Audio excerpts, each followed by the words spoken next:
الرحمن الرحیم الحمد للہ رب العالمین والصلاة والسلام علی اشرف الانبیاء والمرسلین وعلی آلہ واصحابہ اجمعین ومن تبعہم باحسان الی یوم الدین اما بعد۔ محترم و مکرم بزرگوں، دوستوں اور بھائیوں اور معززات ماؤں، بہنوں، بیٹیوں اور خواتین اسلام، آج کے تفسیر کے سبق میں آپ سب کو خوش آمدید کہتا ہوں۔ پچھلے جمعہ کو ہم نے سورۃ القیامہ کی تفسیر پڑھی تھی اور آج ہم باذن اللہ تعالی سورۃ الانسان کی تفسیر پڑھیں گے۔ اللہ تعالیٰ سے دعا کرتے ہیں کہ اللہ رب العزت ہمارے دینی علم میں اور زیادہ اضافہ فرمائے اور زیادہ سے زیادہ اللہ رب العزت ہمیں دین کا علم حاصل کرنے کی توفیق دے، اور جو ہم دین کا علم حاصل کریں اللہ رب العزت ہم سب کو اس پر عمل کرنے کی بھی توفیق دے۔ آج کا سبق شروع کرتے ہیں۔ سورۃ الانسان، اس کو سورۃ الدہر بھی کہا جاتا ہے، سورۃ الدہر بھی کہا جاتا ہے، سورۃ الانسان بھی کہا جاتا ہے۔ اور اس سورت کے مکی یا مدنی ہونے کے بارے میں اختلاف پایا جاتا ہے کہ کیا یہ سورت مکی ہے یا مدنی ہے۔ جمہور اہل علم یہ کہتے ہیں، یعنی زیادہ تر مفسرین یہ کہتے ہیں کہ یہ سورت مدنی سورت ہے۔ بعض علماء یہ کہتے ہیں کہ اس سورت کی جو آخری 10 آیتیں ہیں وہ مکی ہیں، یعنی وہ ہجرت مدینہ کے بعد نازل ہوئیں، اور اس سے پہلے جو آیات ہیں وہ ساری کی ساری ہجرت کے بعد نازل ہوئیں۔ جو پہلی ہیں وہ جو آخری 10 ہیں وہ ہجرت سے پہلے، اور جو اس سے پہلے جو آیات ہیں شروع سے لے کے وہاں تک جہاں تک یہ 10 آیتیں ہیں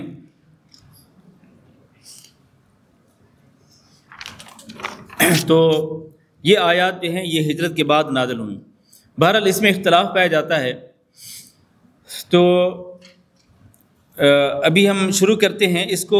سورۃ الانسان اور سورۃ الدہر یہ نبی کریم صلی اللہ علیہ وسلم کی سنت مبارکہ تھی کہ آپ صلی اللہ علیہ وسلم جمعہ کے دن فجر کی نماز میں پہلی رکعت میں سورۃ السجدہ پڑھتے تھے سورۃ الفاتحہ کے بعد، اور دوسری رکعت میں سورۃ الفاتحہ کے بعد سورۃ الانسان پڑھتے تھے، اسی سورت کو پڑھتے تھے۔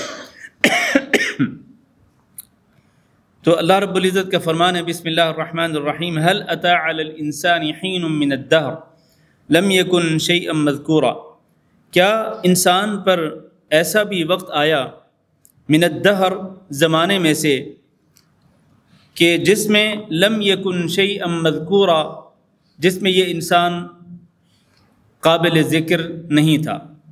کیا انسان پر ایسا بھی وقت آیا زمانے میں سے کہ جس میں یہ انسان قابل ذکر نہیں تھا۔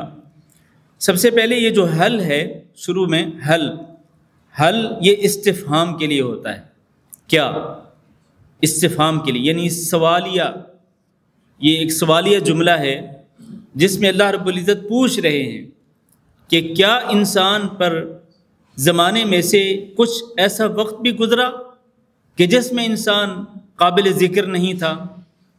اور یہ جو استفہام ہے، پوچھنے کا جو انداز ہے، یہ استفہام، اس کو استفہام تقریری کہتے ہیں، یعنی اس سوال کے اندر جو بات ذکر کی جا رہی ہے وہ منوانے کے لیے، وہ بات منوانے کے لیے اور اس کا اقرار کروانے کے لیے اس طرح سوال کیا جاتا ہے اور استفہامیہ انداز اختیار کیا جاتا ہے۔ معنی یہ ہے کہ ہاں بالکل ایسے ہی ہے کہ انسان پر زمانے میں سے ایک وقت ایسا یقینی طور پر گزرا کہ جس میں وہ قابل ذکر نہیں تھا۔ اب اس میں الانسان جو ہے، اس سے بعض اہل علم یہ کہتے ہیں کہ اس سے مراد ابو البشر ہیں، یعنی حضرت آدم علیہ السلام، کہ ان کی پیدائش سے، جب اللہ تعالیٰ نے انہیں پیدا کیا تو ان کی پیدائش سے پہلے کچھ ایسا وقت گزرا، لم یکن شیئا مذکورا، کہ جس میں آدم علیہ السلام کا ذکر بھی نہیں تھا۔ یہ بات درست ہے، لیکن یہاں پر الانسان سے مراد ہر انسان ہے، صرف ابو البشر نہیں، انسانوں کے باپ نہیں، بلکہ ہر انسان ہی اس آیت سے مراد ہے کہ ہر انسان پر ایسا وقت یقینی طور پر گزرا ہے کہ جس میں وہ کچھ بھی نہیں تھا۔ اور وہ وقت کون سا ہے؟ وہ وقت وہ ہے جب ہر انسان کی پیدائش کی ابتدا ہوتی ہے، ہر انسان کی پیدائش کی ابتدا ہوتی ہے، یعنی جب مرد اور عورت کا ملاپ ہوتا ہے اور حمل ٹھہرتا ہے ایک نطفے کے بعد، اس کے نتیجے میں جب حمل ٹھہرتا ہے تو وہاں سے انسان کی پیدائش کی ابتدا ہوتی ہے، پھر مختلف مراحل سے گزرنے کے بعد انسان پیدا ہوتا ہے۔ تو اس مرحلے پر، یعنی جو ابتدائی مرحلہ ہوتا ہے، اس مرحلے پر انسان کا ذکر بھی نہیں ہوتا، خود انسان کو نہیں پتہ ہوتا، اور اس انسان کو کوئی نہیں جانتا ہے، کسی کو نہیں پتہ ہوتا کہ کون سا انسان پیدا ہوگا، بچہ پیدا ہوگا، بچی پیدا ہوگی، میل فیمیل، وہ کیسا ہوگا، مکمل حالت میں یا ناقص خلقت ہوگی۔ المہم یہ ہے کہ اس انسان کے اوپر، ہر انسان کے اوپر ایسا وقت گزرتا ہے اس کی پیدائش سے پہلے کہ جب لم یکن شیئا مذکورا، وہ کسی ایسی حالت میں نہیں ہوتا کہ جس کو ذکر کیا جائے۔ اور یہ سوالیہ انداز اللہ رب العزت نے کیوں اختیار کیا؟ یہ اس لیے اختیار کیا کہ اگر اللہ رب العزت جب انسان کچھ نہیں تھا اس کو اللہ رب العزت نے پیدا کر کے دکھلایا مختلف مراحل سے گزارنے کے بعد، تو جب انسان کو اللہ تعالیٰ مار دے گا تو مارنے کے بعد اسی انسان کو کیا اللہ تعالیٰ زندہ کرنے پہ قادر نہیں ہے؟ اللہ تعالیٰ اصل میں یہ چیز ثابت کرنا چاہتے ہیں، کیونکہ مشرکین مکہ، کفار مکہ اس بات کا انکار کرتے تھے، جس طرح ہم پہلے کئی دفعہ ذکر کر چکے ہیں، وہ اس بات کو نہیں مانتے تھے کہ مرنے کے بعد دوبارہ اٹھنا ہے۔ تو اللہ تعالیٰ نے یہ سوالیہ انداز اختیار کر کے یہ ثابت کیا ہے کہ اگر اللہ رب العزت جب انسان کچھ بھی نہیں تھا اللہ نے اس کو پیدا کر کے دکھلایا، تو پیدا کرنے کے بعد جب یہ اپنی زندگی پوری کر کے مر جائے گا تو کیا مرنے کے بعد قیامت کے دن اللہ تعالیٰ اس کو دوبارہ نہیں اٹھا سکتا ہے، دوبارہ زندہ کرنے پہ قادر نہیں ہے؟ اس کا جواب یہ ہے کہ بالکل اللہ رب العزت دوبارہ زندہ کرنے پہ قادر ہے۔ بالکل یہی انداز اللہ رب العزت نے سورۃ مریم میں بھی ذکر فرمایا، یقول الانسان اذا ما مت لسوف اخرج حیا، انسان یہ کہتا ہے کہ جب میں مر جاؤں گا تو کیا میں یقینی طور پر دوبارہ زندہ کیا جاؤں گا؟ اللہ نے اس کا جواب کیا دیا؟ اللہ نے جواب یہ نہیں دیا کہ ہاں اس کو دوبارہ زندہ کیا جائے گا، بلکہ اللہ نے فرمایا اولا یذکر الانسان انہ لم کس طرح ہے وہ؟ اولا یذکر الانسان انا خلقناہ من قبل ولم یک شیئا، کیا انسان یہ نہیں جانتا، کیا انسان اس بات کو یاد نہیں کرتا کہ ہم نے انسان کو تب پیدا کیا جب انسان کچھ بھی نہیں تھا، لم یک شیئا، کچھ بھی نہیں تھا۔ تو اگر کچھ نہیں تھا اور ہم نے اس کو پیدا کر کے دکھلایا تو پھر پیدا کرنے کے بعد جب اس کو مار دیں گے تو کیا دوبارہ زندہ نہیں کر سکتے؟ یقیناً ہم اس کو زندہ کر سکتے ہیں۔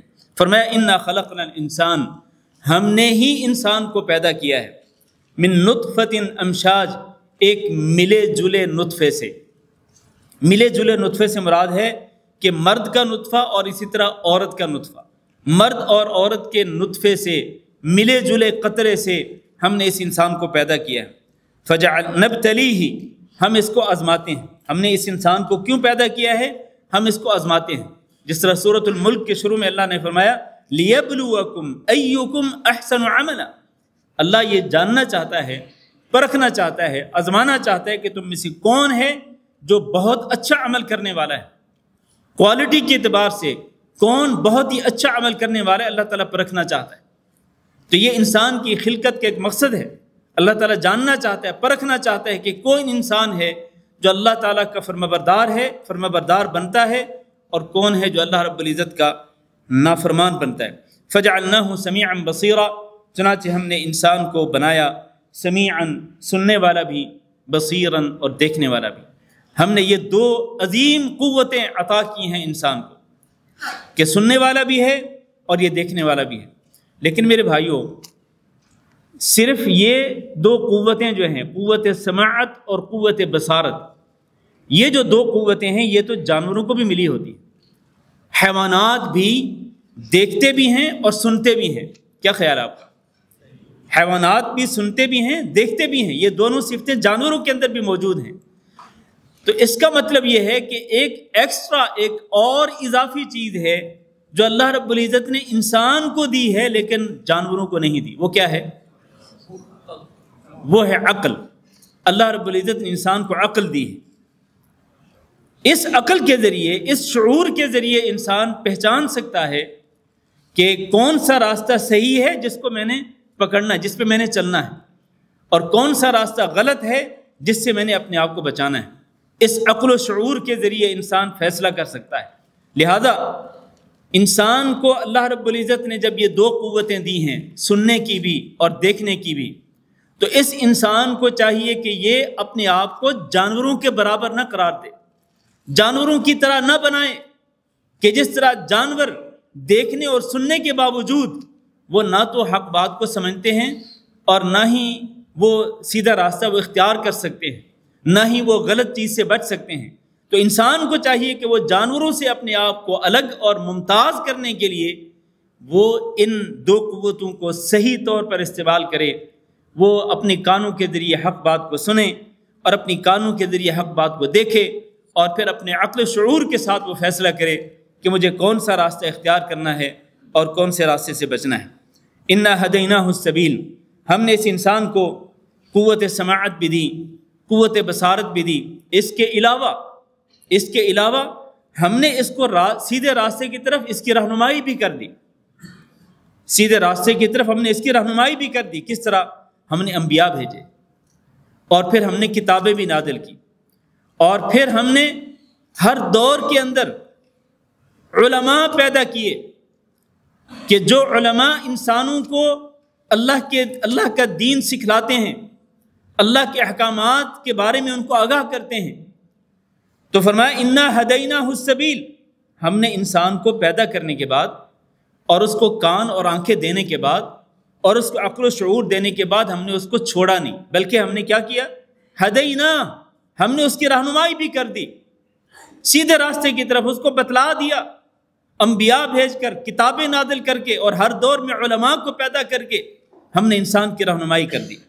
اب اس کے بعد اما شاکرا و اما کفورا، انسان چاہے تو شکر گزار بندہ بن جائے اور چاہے تو وہ ناشکرا بن جائے۔ اب یہ آپشن دونوں کھلے ہوئے ہیں، اختیار انسان کو خود حاصل ہے کہ اس نے کون سا راستہ اختیار کرنا ہے۔ اللہ کی اطاعت اور فرمانبرداری کر کے اس نے شکر گزار بندہ بننا ہے، یا پھر اس نے اللہ رب العزت کی نافرمانی کر کے ناشکرا بننا ہے۔ یہ دونوں آپشن کھلے ہوئے ہیں، انسان خود ہی فیصلہ کرے کہ میں نے کیا کرنا ہے۔ پھر اللہ رب العزت نے اس کے بعد شکر گزار بندے کے بارے میں بھی بتلا دیا کہ اللہ شکر گزار بندوں کو کیا دے گا، اور ناشکر انسان کے بارے میں بھی بتلا دیا کہ اللہ تعالیٰ نے اس ناشکر انسان کے لیے کیا کچھ تیار کیا ہے۔ سب سے پہلے ناشکرا انسان، فرمایا انا اعتدنا للکافرین، یہ جو کافر ہیں نا، ہم نے ان لوگوں کے لیے تیار کیے ہیں کیا چیزیں تیار کی؟ سلاسل، زنجیر، واغلالا، اور طوق، وسعیرا، اور بھڑکنے والی آگ۔ تین چیزیں اللہ تعالیٰ نے ذکر کی، کن کے لیے؟ ناشکرے لوگوں کے لیے، اللہ رب العزت کی نعمتوں کا انکار کرنے والے لوگوں کے لیے، اللہ رب العزت کی نافرمانی کرنے والوں کے لیے، اللہ کے دین کا انکار کرنے والوں کے لیے کیا ہیں؟ زنجیریں ہیں۔ ان زنجیروں کے اندر ان کو جکڑا جائے گا، وَأَغْلَالًا، اور ان کے گلوں میں توق پہنا کر ان کو ان توقوں کے ذریعے گھسیٹا جائے گا، زنجیروں کے ذریعے بھی اور توقوں کے ذریعے بھی ان کو گھسیٹا جائے گا، اور گھسیٹ کر کہاں ان کو پھینکا جائے گا؟ وَسَعِيرًا، بھڑکنے والی آگ میں، انگاروں والی آگ میں ان کافروں کو پھینک دیا جائے گا، والعیاذ باللہ۔ تو یہ تو انجام ہوا ان کا جو اللہ کے نافرمان، لیکن جو اللہ کے فرما بردار ہیں، شکر گزار ہیں، اللہ کی نعمتوں پر اللہ کا شکر بھی ادا کرتے ہیں اور اللہ کی فرما برداری بھی کرتے ہیں، اللہ کے دین کے مطابق زندگی بسر کرتے ہیں، ان کے لیے کیا ہے؟ فرمایا ان الابرار، بے شک نیک لوگ، یشربون من کأس، وہ شراب پیئیں گے، من کأس، اس جام سے جو کہ لبالب بھرا ہوگا، کان مزاجھا کافورا، اور اس کے اندر کافور کی ملاوٹ ہوگی۔ لبالب بھرے ہوئے جام سے، کأس کہتے ہیں جو ایسا کپ یا ایسا گلاس یا ایسا جام جو پورا بھرا ہوا ہوگا، اس بھرے ہوئے جام سے یہ نیک لوگ شراب پئیں گے، لیکن اس شراب کے اندر ملاوٹ کس چیز کی ہوگی؟ دنیا کی شراب جو ہے وہ بدبودار ہوتی ہے، بدبودار، اس کے اندر سمیل ہوتی ہے، حتیٰ کہ جس نے شراب پی ہوئی ہو تو اس کے منہ سے سمیل جب نکلتی ہے تو پتہ چل جاتا ہے۔ اور پھر دنیا کی شراب انسان کی عقل پہ فطور، اس کی عقل پہ پردہ ڈال دیتی ہے، اور وہ اپنی شکل و صورت سے ہی پہچانا جاتا ہے کہ اس نے پی ہوئی ہے، اور وہ تلخ ہوتی ہے اور کڑوے مزاج کی، کڑوے ذائقے والی ہوتی ہے۔ لیکن یہاں جنت میں جو شراب پیش کی جائے گی اہل جنت کو، یہ وہ شراب ہوگی کان مزاجھا کافورا، وہ بدبودار نہیں ہوگی بلکہ اس کے اندر ملاوٹ ہوگی کافور کی۔ اور آپ جانتے ہیں کہ کافور ایک خوشبودار پودا ہے، خوشبودار پودا، اس خوشبودار پودے کی ملاوٹ کر دی جائے گی اس شراب کے اندر، جس کی وجہ سے اس کے اندر کیا ہوگا؟ ایک تو اس کے اندر خوشبو پیدا ہو جائے گی، دوسرا اس کے اندر ٹھنڈک پیدا ہوگی، ایک ٹھنڈی تاثیر رکھنے والا جو مشروب ہے وہ اہل جنت کو پیش کیا جائے گا اور ان کو یہ پلایا جائے گا۔ اور پھر یہ کتنا ہوگا؟ ایسا نہیں ہے کہ اس شراب کے کچھ مٹکے ہوں گے جو بھر کے رکھ دیے جائیں گے، نہیں، عینن، وہ ایک چشمہ ہوگا، چشمہ، جس طرح کہ جنت کے اندر 4 قسم کی نہریں ہوں گی۔ وہ کون سی نہریں؟ پانی کی، اور اسی طرح دودھ کی، شہد کی اور شراب کی نہریں ہوں گی۔ نہریں چل، انسان تصور بھی نہیں کر سکتا ہے، نہریں چل رہی ہوں گی عینن، یہ اس شراب کا جس شراب کے اندر کافور کی ملاوٹ ہوگی، کافور کی ملاوٹ کر کے اس کو بہت ہی خوشبودار بنا دیا جائے گا اور بڑی ٹھنڈی تاثیر ہوگی، اس کا ایک چشمہ ہوگا۔ یشرب بہا عباد اللہ، اللہ کے بندے اس چشمے سے پئیں گے۔ اور پھر یہی نہیں کہ سارے اہل جنت کو وہاں اس چشمے پہ آنا پڑے گا، نہیں، یفجرونہا تفجیرا، اس چشمے سے وہ نہروں کو بہا کر لے جائیں گے۔ چنانچہ جو جنتی جنت کے اندر جہاں کہیں بھی ہوگا، اس چشمے کی نہر اس کے گھر تک پہنچ رہی ہوگی، اور وہ جہاں کہیں بھی ہوگا، چاہے وہ اپنے محل کے اندر ہوگا وہاں بھی اس کو اویلیبل ہوگی، اور اگر وہ باہر کہیں سیرگاہ پہ ہوگا، کسی میدان میں ہوگا، کسی مجلس میں، کسی بیٹھک میں بیٹھا ہوگا، دوستوں کے ساتھ ہوگا، اپنے اہل و عیال کے ساتھ جہاں کہیں بھی ہوگا، وہاں اس کو یہ شراب جس کے اندر کافور کی ملاوٹ ہوگی وہ اس کو میسر ہوگی۔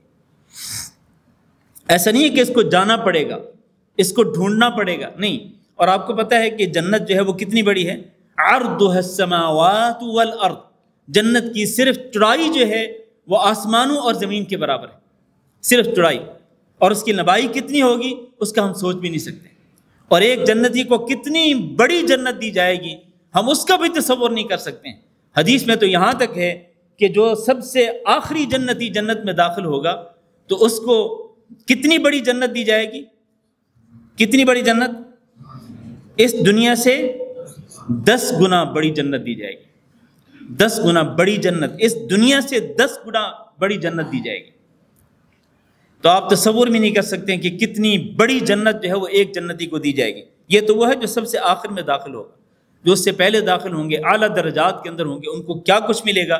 وہ اللہ کے نبی صلی اللہ علیہ وسلم کا فرمان ہے نا کہ اللہ تعالیٰ فرماتے ہیں اعددت لعباد الصالحین ما لا عین رأت ولا اذن سمعت ولا خطر علی قلب بشر، میں نے اپنے نیک بندوں کے لیے جو جنت تیار کی ہے اور جنت میں جو نعمتیں تیار کی ہیں وہ ایسی ہیں کہ جن کو نہ کسی آنکھ نے دیکھا نہ کسی کان نے سنا، اور آنکھ کا دیکھنا یا کان کا سننا دور کی بات، کسی انسان کے دل میں ان نعمتوں کا، ان جنتوں کا تصور بھی پیدا نہیں ہو سکتا ہے۔ تصور سے بھی بالا تر وہ جنتیں ہیں، وہ نعمتیں ہیں۔ اللہ تعالیٰ سے دعا کرتے ہیں کہ اللہ رب العزت اپنے خصوصی فضل و کرم کے ساتھ ہمارے اعمال وہ نہیں جو ہمیں جنت میں پہنچا سکے۔ ہم اگر اپنے گربان میں جھانک کے دیکھیں تو گناہوں کے اندر ڈوبے ہوئے نظر آتے ہیں، اعمال ایسے نہیں ہیں، لیکن پھر بھی ہم اللہ رب العزت کی رحمت، اور اس کی رحمت بڑی وسیع ہے، رحمتہ وسعت کل شیء، اس کی رحمت نے ہر چیز کا احاطہ کر رکھا، اس کی وسیع رحمت جو ہے اور وسیع مغفرت جو ہے اس کا واسطہ دے کر اللہ تعالیٰ سے سوال کرتے ہیں کہ اللہ ہم سب کو، ہمارے والدین کو اور ہمارے بیوی بچوں کو، ہم سب کو اللہ تعالیٰ جنت الفردوس کا وارث بنائے۔ یفجرونہا تفجیرا، اور یہ جو اللہ کے بندے ہیں جن کو یہ نعمتیں عطا کی جائیں گی، ان کی بعض صفات، یوفون بالنذر، ان کی ایک صفت یہ ہے کہ وہ نذر کو پورا کرتے ہیں۔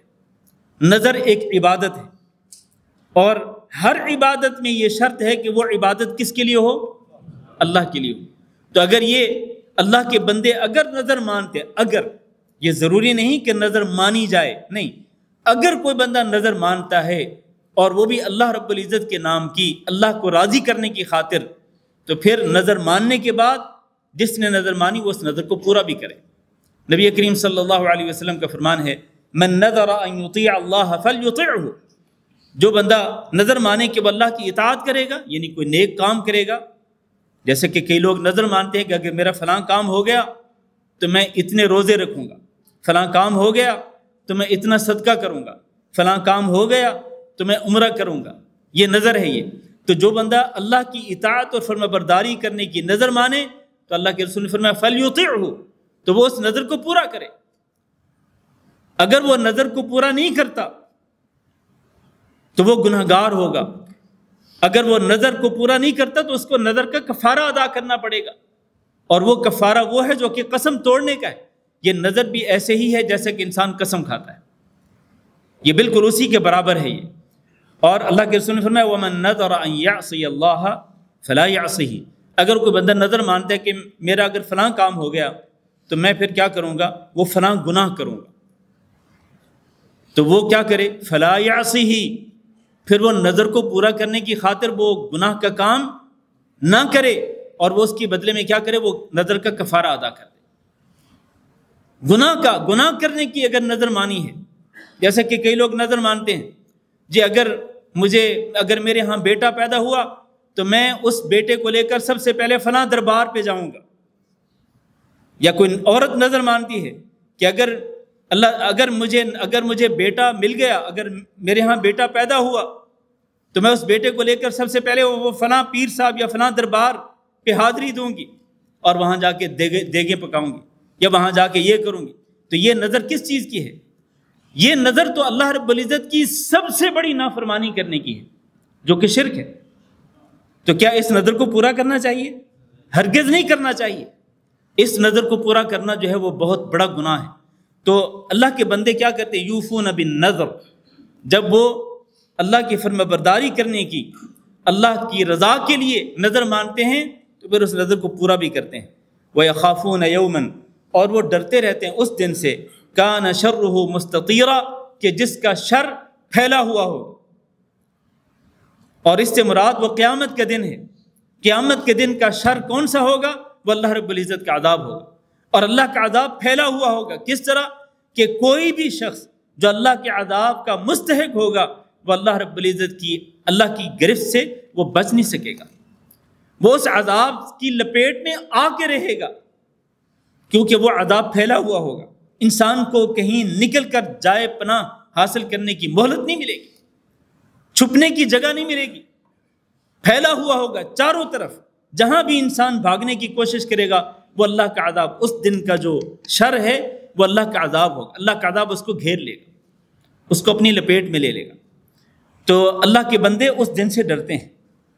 اللہ کے بندوں کی ایک صفت کیا ہے کہ اس دن کے عذاب سے ڈرتے ہیں، اس دن اللہ کی پکڑ سے ڈرتے ہیں، اس دن کی تلخیوں سے ڈرتے ہیں، اور ڈر کر پھر وہ دنیا کے اندر ایسے کام نہیں کرتے کہ جن کی وجہ سے ان کو قیامت کے دن اللہ کی گرفت کا سامنا کرنا پڑے۔ وَيُطْعِمُونَ الطَّعَامَ، ایک اور صفت ان اللہ کے بندوں کی کہ وہ کھانا بھی کھلاتے ہیں، صرف اپنا ہی پیٹ نہیں بھرتے بلکہ وہ دوسروں کو بھی کھانا کھلاتے ہیں۔ عَلَى حُبِّهِ، اس کھانے کی محبت کے باوجود۔ کئی دفعہ ایسا ہوتا ہے کہ انسان کے سامنے ایسا کھانا ہوتا ہے جو اس کو بڑا محبوب ہوتا ہے، اس کو بندہ پسند کرتا ہے، فیوریٹ فوڈ جو ہے وہ اس کے سامنے ہوتی ہے، تو اس فیوریٹ اور اس محبوب کھانے کی محبت کے باوجود بھی وہ کھانا کھلاتے ہیں۔ کس کو؟ مسکین کو بھی، یتیم کو بھی، و اسیرن، اور قیدی کو بھی۔ یہ تین قسم کے لوگ ہیں جو محتاج ہوتے ہیں کھانے کے، مسکین لوگ بھی، اور اسی طرح یتیم بھی، جن کے باپ ان کے بچپن کے اندر، کم سنی کے اندر فوت ہو جاتے ہیں، یتیم وہ ہوتا ہے کہ جو نابالغ ہو اور اس کا باپ فوت ہو جائے، ورنہ جو بچہ بالغ ہو اور اس کا باپ فوت ہو جائے تو اس کو یتیم نہیں کہہ سکتے، ورنہ اگر اس کو بھی یتیم کہیں تو پھر ہم سارے کے سارے یتیم ہی ہیں جن کے باپ فوت ہو چکے ہیں۔ تو ایسا نہیں ہے میرے بھائیو، وہ بچہ جو کہ ابھی بالغ نہیں ہوا، بالغ ہونے سے پہلے اس کا باپ فوت ہو گیا تو وہ ہے یتیم۔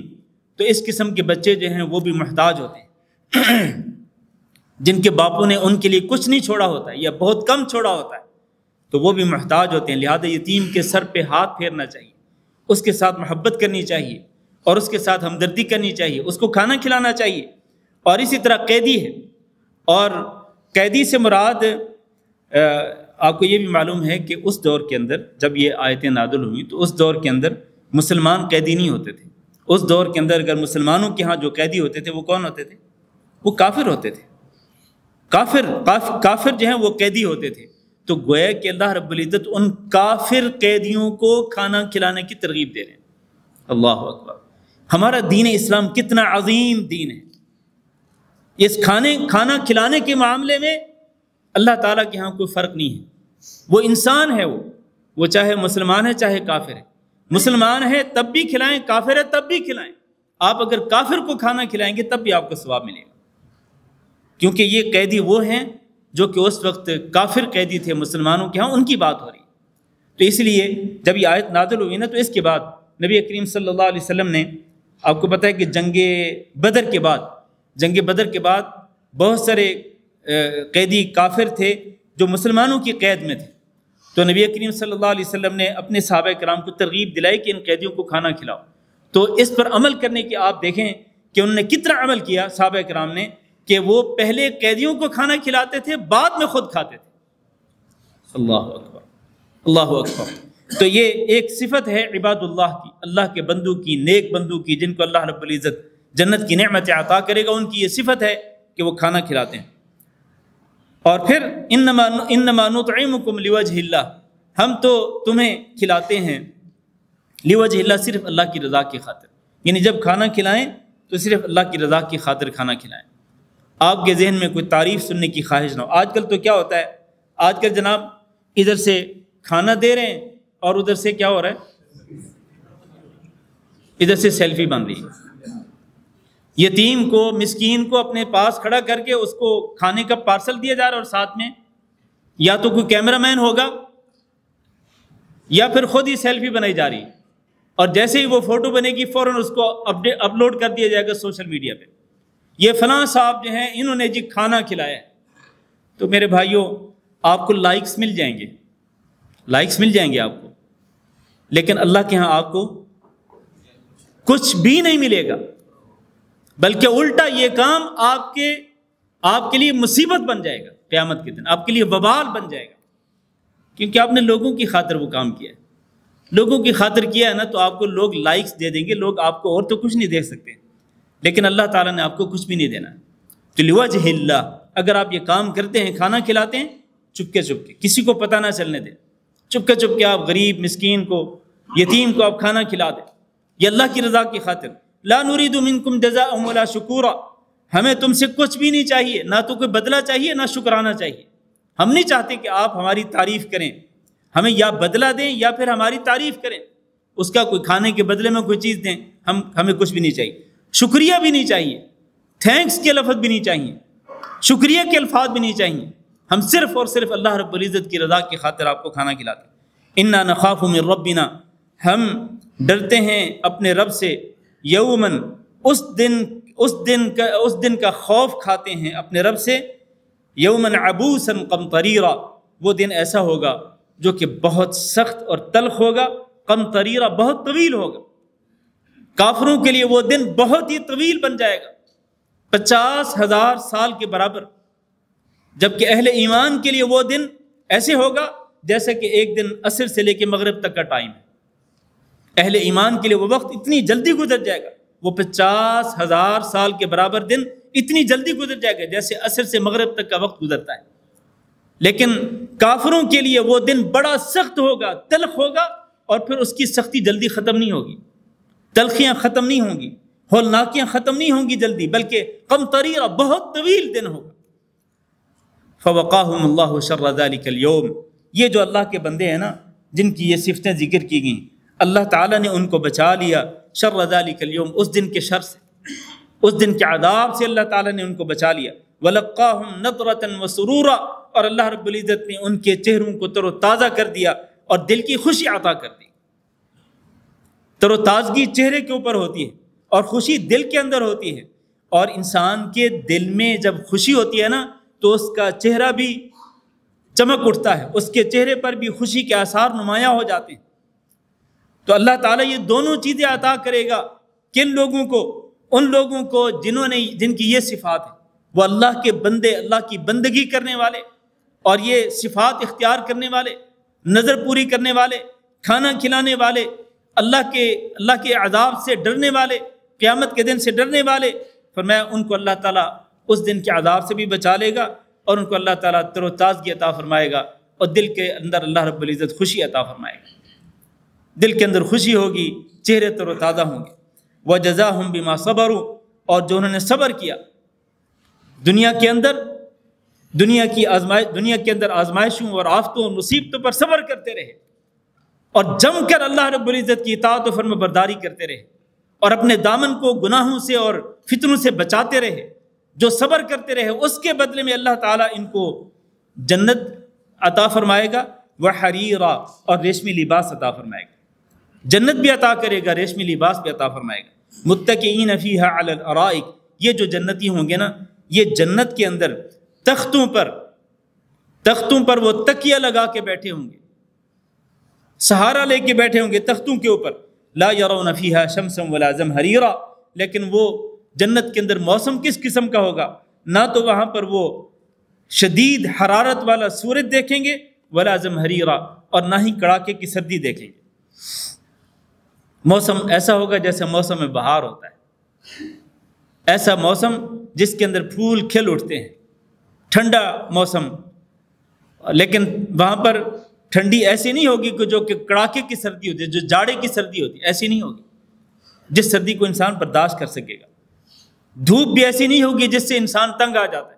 لا یرون فیہا شمسا ولا زمہریرا ودانیۃ علیہم ظلالها، اور ان پر انہوں نے یعنی ان جنت کے اندر جو درخت ہوں گے ان درختوں کا سایہ جو ہے وہ ان پر جھکا ہوا ہوگا۔ وذللت قطوفها تذلیلا، اور ان درختوں پر جو لگے ہوئے پھلوں کے خوشے اور گچھے ہوں گے وہ ان کے تابع کر دیے جائیں گے، اچھے طریقے سے تابع کیا جانا، یعنی مطلب یہ ہے کہ وہ جہاں کہیں بھی ہوں گے جنت کے اندر، اپنے گھر کے اندر بیٹھک میں بیٹھے ہیں، مجلس میں ہیں، یا پھر وہ اپنے بیڈ روم میں ہیں، جہاں کہیں بھی ہوں گے، جب وہ ان کا دل چاہے گا کہ مجھے فلاں فروٹ جو ہے فلاں پھل کھانا چاہیے تو اس پھل کے گچھے جھک کر ان کے سامنے آ جائیں گے۔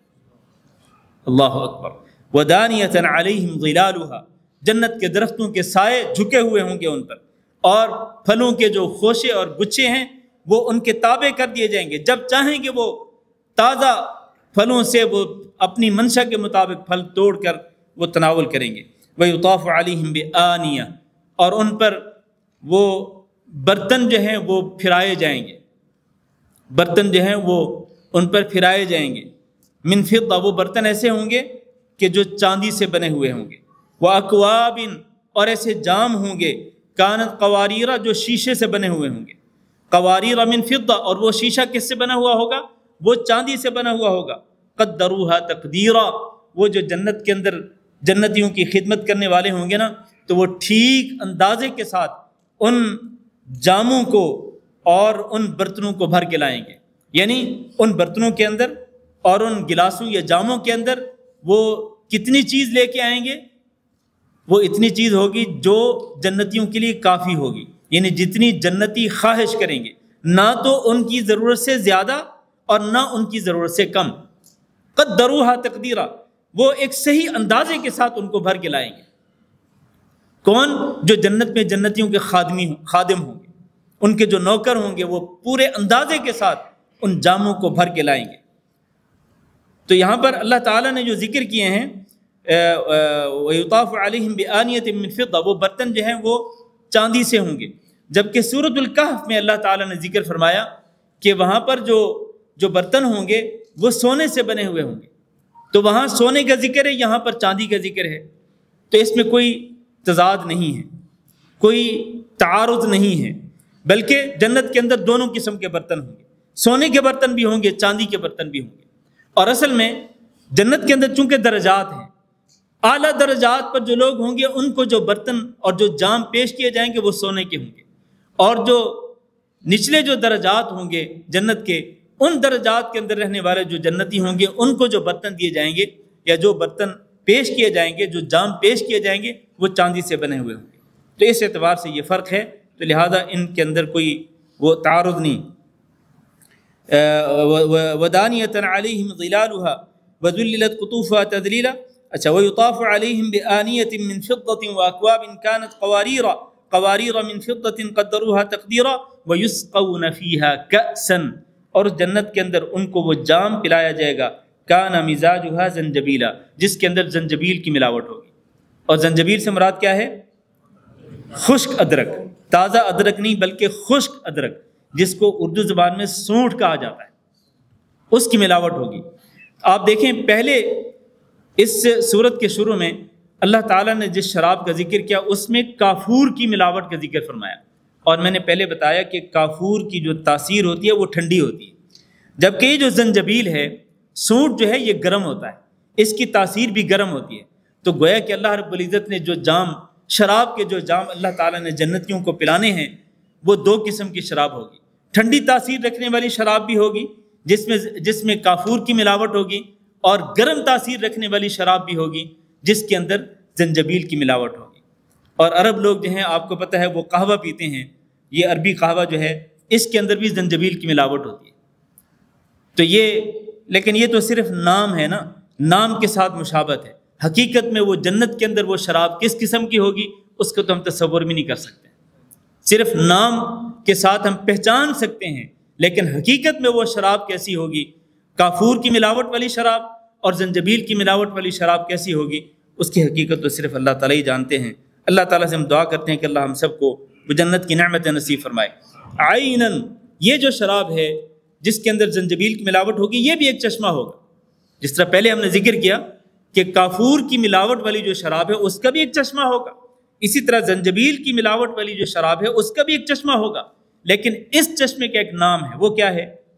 تسمى سلسبیلا، اس چشمے کا نام ہوگا سلسبیل۔ سلسبیل کا جو اگر لغوی معنی دیکھا جائے تو اس کا معنی ہے تیزی کے ساتھ بہنے والی نہر، تیزی کے ساتھ بہنے والی نہر جو ہے اس کو سلسبیل کہا جاتا ہے۔ وَيَطُوفُ عَلَيْهِمْ وِلْدَانٌ مُخَلَّدُونَ، مزید جنت کی نعمتوں کا اللہ تعالیٰ تذکرہ فرماتے ہیں کہ ان جنتیوں پر بچے، کم سن بچے جو ہیں وہ چکر لگائیں گے، گھومے پھریں گے ان کی خدمت کرنے کے لیے، مخلدون، اور ان کا جو بچپنا ہوگا نا، جو ان کی کم سنی ہوگی وہ ہمیشہ ہمیشہ رہے گی، اپنی رعنائی کے ساتھ، اپنی خوبصورتی کے ساتھ، حسن و جمال کے ساتھ وہ ہمیشہ وہ کم سن ہی رہیں گے۔ یہ نہیں ہے کہ وہ بوڑھے ہو جائیں گے، نہیں، وہ کم سن ہی رہیں گے، وہ جو جنت کے خادم ہوں گے، اور وہ کتنے خوبصورت ہوں گے۔ فرمایا اذا رأیتہم، جب آپ ان کو دیکھیں گے، حسبتہم لؤلؤا منثورا، آپ سمجھیں گے کہ یہ تو بکھرے ہوئے موتی ہیں، بکھرے ہوئے موتیوں کی طرح۔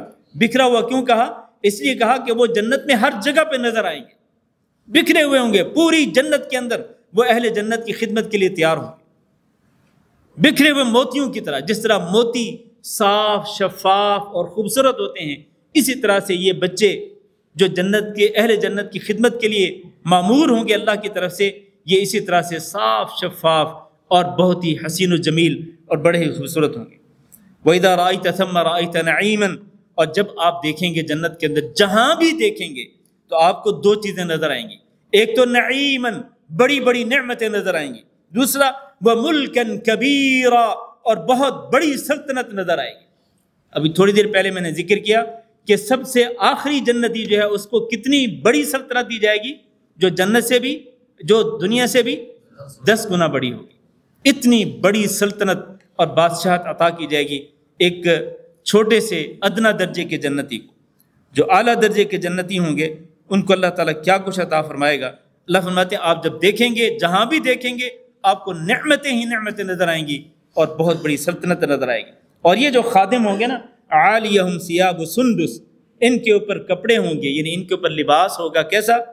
سندس، باریک ریشم سے بنا ہوا، خضر، وہ گرین کلر کا لباس ہوگا، وہ استبرق، اور موٹے ریشم کے ساتھ بنے ہوئے وہ کپڑے ہوں گے، یعنی باریک ریشم سے بنا ہوا لباس اور اسی طرح موٹے ریشم سے بنا ہوا لباس، یہ گرین کلر کا ہوگا، جو کہ ان جنت کے اندر جو خادم ہوں گے ان کو پہنایا جائے گا۔ وَحُلُّوا أَسَاوِرَ مِن فِضَّةٍ، اور اسی طرح اہل جنت کو بھی، جنت کے خادموں کو بھی اور جنتیوں کو بھی یہی لباس پہنایا جائے گا۔ وَحُلُّوا أَسَاوِرَ مِن فِضَّةٍ، اور ان اہل جنت کو جو کنگن پہنائے جائیں گے وہ چاندی سے ہوں گے، چاندی سے۔ اور اسی طرح ہم پہلے ذکر کر چکے ہیں کہ جس طرح یہ برتنوں کا ذکر ہے، اسی طرح یہ کنگنوں کا بھی ذکر ہے، زیورات کا بھی ذکر ہے کہ وہ زیور جو ہیں وہ سونے سے ہوں گے۔ یہاں چاندی کا ذکر ہے تو یہ مختلف قسم کے زیورات موجود ہوں گے، سونے سے بنے ہوئے بھی اور چاندی سے بنے ہوئے بھی۔ وَسَقَاهُمْ رَبُّهُمْ شَرَابًا طَهُورًا، اور ان کو ان کا رب ایسا مشروب پلائے گا، طہوراً، جو کہ بہت ہی پاکیزہ ہوگا۔ یہاں کوئی بندہ یہ سوال کر سکتا ہے کہ اہل جنت کو کنگن پہنائے جائیں گے، کنگن پہنایا جانا مردوں کو، کیا یہ بھی کوئی نعمت ہے؟ میرے بھائیوں، ہاں، یہ بہت بڑی نعمت ہے۔ پہلے دور کے اندر بادشاہ لوگ جو ہیں وہ کنگن پہنتے تھے، بادشاہ لوگ اور اسی طرح ان کے وزراء کنگن پہنتے تھے، تو یہ خوبصورتی کی علامت ہے، خوبصورتی کی علامت ہے۔ تو یہ خوبصورتی جو ہے، یہ زیور جو ہے، یہ مردوں کو بھی پہنایا جائے گا جیسے کہ عورتوں کو پہنایا جائے گا، سونے چاندی کے کنگن جو پہنائے جائیں گے۔ اور یہ میرے بھائیوں، یہ جو سب سے آخر میں اللہ تعالیٰ نے ذکر فرمانا، یہ بہت بڑی نعمت ہے۔ وَسَقَاهُمْ رَبُّهُمْ، ان کا رب ان کو پلائے گا۔ اب اندازہ کریں، تصور کریں کہ وہ مشروب جو کہ اللہ تعالیٰ خود پیش کریں گے اہل جنت کو، اس سے بڑی نعمت کیا ہو سکتی ہے؟ اہل جنت کو ان کا رب پلائے گا شرابن، اور ایسا مشروب ہوگا، پینے کی ایسی چیز ہوگی، طہوراً، جو بہت ہی پاکیزہ ہوگی، پاکیزہ مشروب پلائے گا۔ ان ھذا کان لکم جزاء، اے اللہ کے بندو، یہ ہے تمہارا بدلہ، تمہاری نیکیوں کا بدلہ، تمہارے اچھے اعمال کا بدلہ۔ وکان سعیکم مشکورا، اور تمہاری جو کوشش ہے اور جو تمہاری کاوشیں ہیں، ان کو قدر کی نگاہ سے دیکھا جائے گا۔ ایسا نہیں ہو سکتا کہ تم نیک عمل کرو اللہ کی رضا کی خاطر، چاہے وہ چھوٹا سا کیوں نہ ہو، اس کی بے قدری کی جائے گی، ایسا نہیں ہو سکتا۔ تمہاری جو کوششیں ہیں، جو کاوشیں ہیں، چاہے وہ چھوٹی ہوں چاہے بڑی ہوں، اعمال صالحہ چاہے چھوٹے ہوں چاہے بڑے ہوں، جو بھی تمہاری نیکیاں ہوں گی، ان کو قدر کی نگاہ سے دیکھا جائے گا۔ اور نہ صرف اللہ تعالیٰ ان کا بدلہ دے گا، بلکہ اللہ تعالیٰ اپنی طرف سے مزید انعامات سے نوازے گا۔ پھر فرمایا انا نحن نزلنا علیک القرآن تنزیلا، بے شک ہم ہی ہیں کہ ہم نے آپ پر قرآن مجید کو تھوڑا تھوڑا کر کے نازل کیا۔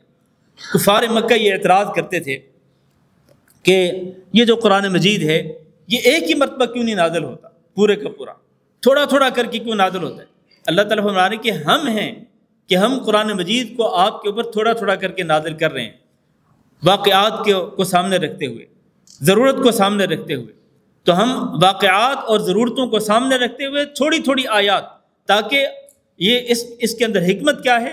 اس کے اندر حکمت یہ ہے کہ جب یہ احکامات تھوڑے تھوڑے کر کے نازل ہوں گے تو آپ کے دلوں کے اندر ثابت قدمی پیدا ہوگی، یعنی آپ ان احکامات کو اچھی طرح سے ذہن نشین کر لیں گے، سیکھ لیں گے، اور جیسے جیسے احکامات نازل ہوں گے ویسے ویسے آپ ان پر عمل کرتے چلے جائیں گے۔ اس سے آپ کو دین کے اوپر ثابت قدمی جو ہے وہ نصیب ہوگی۔ انا نحن نزلنا علیک القرآن تنزیلا، ہم نے اس قرآن مجید کو تھوڑا تھوڑا کر کے نازل کیا، لہذا کافروں کے اعتراض پر آپ توجہ نہ دیں، بلکہ کیا کریں؟ فاصبر لحکم ربک، آپ اپنے رب کے فیصلے کے لیے انتظار کریں، صبر کریں اپنے رب کے فیصلے کے لیے۔ آپ کا رب کب فیصلہ کرتا ہے ان کافروں کو عذاب دینے کا، بس آپ انتظار میں رہیے، صبر کرتے رہیے۔ ولا تطع منهم آثما او کفورا، اور آپ ان کافروں میں سے کسی گناہگار کی باتوں میں نہ آئیں، او کفورا، یا کسی ناشکرے بندے کی، ناشکرے انسان کی باتوں میں آئیں۔ آپ ان کی باتوں میں آ کر آپ نے دین کی تبلیغ کو نہیں چھوڑنا، دین کی دعوت کا کام نہیں چھوڑنا، آپ اپنے مشن کو جاری رکھیے، اور پھر آپ انتظار کریے کہ اللہ رب العزت کا فیصلہ کب آتا ہے۔ وَاذْكُرِ اسْمَ رَبِّكَ بُكْرَةً وَأَصِيلًا، اور آپ اپنے رب کے نام کو یاد کرتے رہیں صبح بھی اور شام بھی، اللہ کا ذکر کثرت کے ساتھ کرتے رہیں۔ اس کے ساتھ کیا ہوگا؟ اللہ کا ذکر آپ کثرت کے ساتھ کریں گے تو آپ کے اندر صبر کرنے کا جذبہ پیدا ہوگا اور آپ ان کی باتوں کو برداشت بھی کر سکیں گے۔ اس سے یہ بھی ثابت ہوتا ہے کہ اگر مخالف لوگ جو ہیں، جو آپ کے مخالف ہیں، جو آپ کے دشمن ہیں، اگر ان کی سازشوں سے آپ تنگ آ چکے ہوں تو ان کو آپ نے کس طرح فیس کرنا ہے؟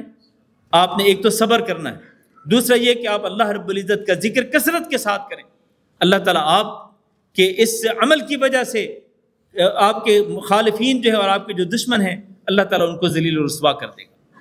اللہ تعالیٰ خود آپ کا دفاع کرے گا۔ وَمِنَ اللَّيْلِ فَاسْجُدْ لَهُ، اور رات کے وقت اللہ رب العزت کے لیے سجدہ کریں، یعنی رات کے وقت آپ اللہ رب العزت کی بارگاہ میں جھک جائیں، سجدہ کریں۔ رات کے وقت جو فرض نمازیں ہیں، مغرب کی نماز رات کے اندر آتی ہے، عشاء کی نماز رات کے اندر آتی ہے، آپ یہ نمازیں بھی پڑھیں۔ اور اسی طرح وَسَبِّحْهُ لَيْلًا طَوِيلًا، اور لمبی رات اب اللہ رب العزت کی تسبیح اور اس کی تقدیس اور پاکیزگی بیان کریں، اور اس سے مراد تہجد کی نماز۔ رات کے اندر آنے والی جو فرض نمازیں وہ بھی پڑھیں، اور رات کے اندر بلکہ لمبی رات جو ہے وہ آپ اللہ کی تسبیح بیان کریں۔ کس طرح؟ تہجد کی نماز پڑھ کے، رکوع کے اندر بھی، سجدے کے اندر بھی۔ اور آپ کو پتہ ہے کہ نبی صلی اللہ علیہ وسلم کتنی رات، کتنا لمبا قیام کرتے تھے کہ آپ صلی اللہ علیہ وسلم کے قدموں پر، آپ کے پیروں پر کیا ہوتا تھا؟ ورم ہو جاتا تھا۔ اسی اللہ کے اس فرمان پہ عمل کرتے ہوئے، اللہ کے اس حکم پہ عمل کرتے ہوئے نبی صلی اللہ علیہ وسلم لمبی لمبی رات، لمبا قیام کرتے تھے اور اللہ رب العزت کی تسبیح بیان کرتے تھے۔ ان ہؤلاء یحبون العاجلہ، یہ جو لوگ ہیں نا مکہ کے کافر، جس طرح میں نے پہلے کہا کہ جو آخری 10 آیتیں ہیں اس سورت کی وہ مکی ہیں، تو ان میں اشارہ مکہ کے لوگوں کی طرف۔ ان ہؤلاء، یہ جو مکہ کے لوگ ہیں، یہ اگر اس دین کو نہیں مان رہے، آپ کی دعوت پر لبیک نہیں کہہ رہے، آپ کی دعوت کو قبول نہیں کر رہے، تو اصل میں اس کی وجہ کیا ہے؟ وجہ یہ ہے کہ ان ہؤلاء یحبون العاجلہ، یہ لوگ اصل میں پسند کرتے ہیں اس چیز کو جو جلدی آنے والی ہو، یعنی صرف دنیا کو سنوارنا چاہتے ہیں، ان کو آخرت کی کوئی فکر نہیں۔ وَيَذَرُونَ وَرَاءَهُمْ يَوْمًا ثَقِيلًا، اور یہ چھوڑتے ہیں اپنے پیچھے ایک بھاری بھرکم دن، یعنی بھاری بھرکم دن جو کہ قیامت کا دن ہوگا، اس دن کی ان کو کوئی پرواہ نہیں ہے۔ وہ دن کافروں پر بہت ہی بھاری ہوگا، آخرت کی فکر نہیں ہے ان کو، یہ صرف یہ چاہتے ہیں کہ بس دنیا کو، جو جلدی آنے والی چیز ہے نا، یعنی دنیا کے اندر جو جلدی ملنے والی چیز ہے، بس وہ حاصل کر لیں۔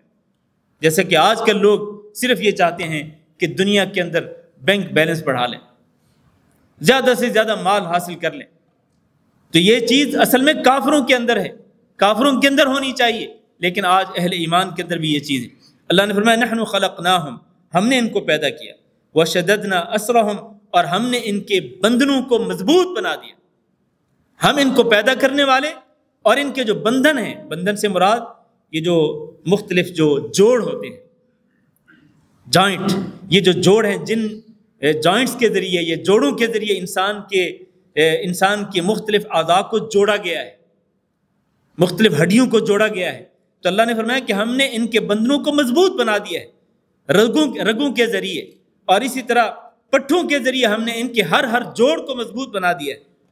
وَإِذَا شِئْنَا بَدَّلْنَا أَمْثَالَهُمْ تَبْدِيلًا، اور ہم جب بھی چاہیں ہم ان کی جگہ پہ دوسرے لوگوں کو لا سکتے ہیں۔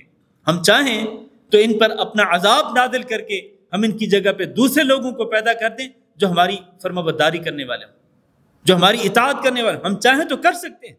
اس میں اللہ رب العزت گویا کہ دھمکی دے رہے ہیں اہل مکہ کو، کفار کو، کہ اگر تم اپنی اصلاح نہیں کرتے اور اپنی روش کو نہیں تبدیل کرتے تو پھر یاد رکھنا ہم تمہیں ہلاک کر کے، برباد کر کے ہم تمہاری جگہ پہ دوسرے لوگوں کو بھی لا سکتے ہیں۔ یہ نہیں ہے کہ ہماری کو مجبوری ہے کہ ہم تمہیں زندہ رکھیں، تم اگر ہماری نافرمانی کرتے رہو، کفر کرتے رہو، ناشکری کرتے رہو، تو تمہیں باقی رکھنا اس دنیا کے اندر ہماری کو مجبوری ہے؟ نہیں، ہماری کو مجبوری نہیں، ہم تمہیں ختم کر کے، ہلاک کو برباد کر کے تمہاری جگہ پہ دوسرے لوگوں کو بھی لا سکتے ہیں۔ فرمایا ان ھذہ تذکرہ، یہ ہے ایک نصیحت۔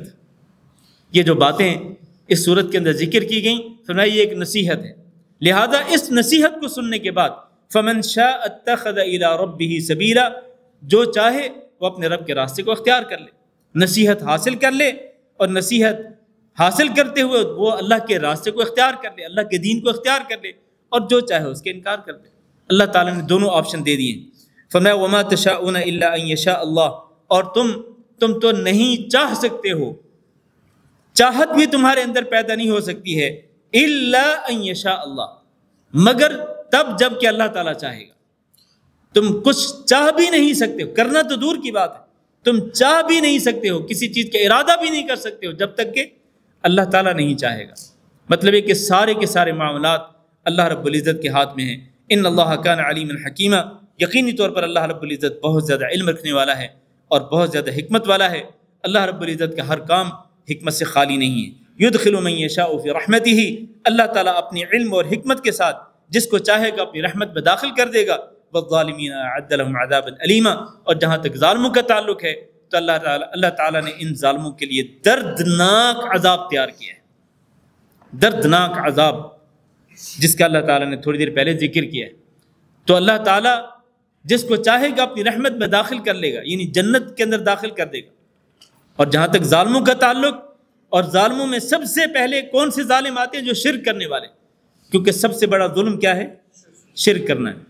تو یہ جتنے بھی ظالم لوگ ہیں اللہ تعالیٰ نے ان کے لیے دردناک عذاب تیار کیا ہے۔ اللہ تعالیٰ سے دعا کرتے ہیں کہ اللہ رب العزت ہمیں بھی اپنی رحمت کے اندر داخل فرما لے۔ اللہ رب العزت ہم سب کو اپنی رحمتوں کا سایہ نصیب فرمائے، اس دنیا میں بھی اور موت کے وقت بھی اللہ رب العزت ہماری حالت پہ رحمت فرمائے، اور ہمیں اللہ رب العزت موت کے وقت کلمہ شہادت نصیب فرمائے، اور اپنی توحید پر اور اچھے عمل پر ہمارا خاتمہ ہو، اور اللہ رب العزت ہم سب کو برے خاتمے سے محفوظ رکھے۔ قبر کے اندر بھی اللہ رب العزت ہماری حالت پہ رحمت فرمائے، اور اللہ تعالی ہم سب کو عذاب قبر سے محفوظ رکھے۔ قیامت کے دن بھی جب ہم اٹھیں گے تو اللہ تعالیٰ کی رحمت کے ہم محتاج ہوں گے، ہم اللہ رب العزت کی رحمت کے محتاج ہوں گے، جیسے کہ نبی صلی اللہ علیہ وسلم کا فرمان ہے کہ تم میں سے کوئی بھی بندہ اپنے عمل کے ساتھ جنت میں داخل نہیں ہوگا۔ ہمیں جنت میں داخل ہونے کے لیے بھی قیامت کے دن اللہ رب العزت کی رحمت درکار ہوگی۔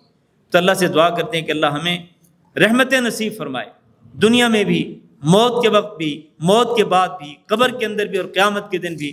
اللہ ہم سب کو اپنی رحمتوں کے ساتھ اپنی جنتوں کے اندر داخل فرما دے، اور اللہ ہم سب کو اپنے عذاب سے اور اپنی گرفت سے محفوظ رکھے، دین و دنیا کی ہر خیر و بھلائی نصیب فرمائے، اور اللہ تعالی ہمیں ہر قسم کے شر سے محفوظ رکھے۔ ایک ضروری اعلان کہ مرکز دعوت الجالیات کا ماہانہ پروگرام آئندہ جمعرات کو انشاءاللہ عشاء کی نماز کے بعد جمعیت احیاء التراث الاسلامی خطبہ کے مرکزی ہال کے اندر ہوگا، تو آپ ضرور تشریف لائیے گا۔ اس دفعہ انشاءاللہ بیرونی مہمان بھی تشریف لا رہے ہیں جن کا خطاب ہوگا، اور تمام حضرات کے لیے کھانے کا بھی انتظام ہوگا، تو ضرور تشریف لائیے گا۔ جزاکم اللہ خیرہ، سبحانک اللہم وبحمدک۔ اچھا ہاں، ایک ضروری اعلان میں بھول گیا۔ اعلان یہ ہے کہ ہمارے ساتھیوں نے، اللہ ان کو ڈھیروں نعمتیں عطا فرمائے، ہماری جو ٹیم ہے، میڈیا ٹیم جو ہے، ماشاءاللہ یہ بڑی محنت کرتے ہیں۔ تو اس ٹیم نے ایک چینل بنایا ہے ہمارے نام سے، غالباً میرے نام سے، ہمارے نام سے ایک چینل بنایا ہے، واٹس ایپ پہ بھی، اور اسی طرح یوٹیوب پہ بھی انہوں نے ایک چینل بنایا ہے۔